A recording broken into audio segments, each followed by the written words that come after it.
These are just solid questions. Solid questions. If I had a problem with pornography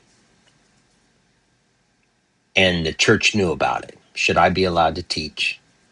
If I had a problem with drinking and I overdrink and the church knew about it, the elders knew about it, the deacons, should I be allowed to teach from the platform?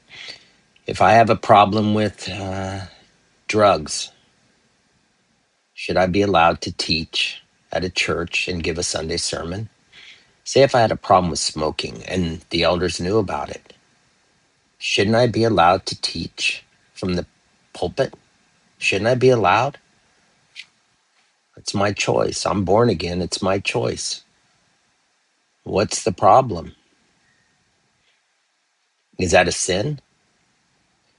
So an elder must be a man whose life is above reproach. He must be faithful. He must exercise self-control, live wisely, and have a good reputation.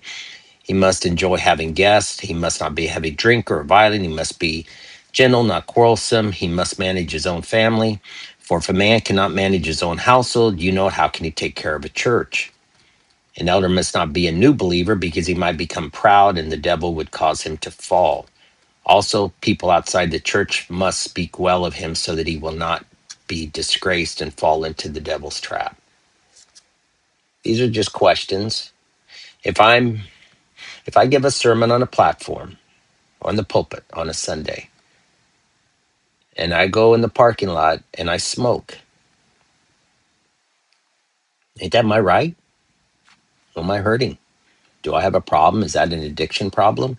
If I go out and I have a belt in the parking lot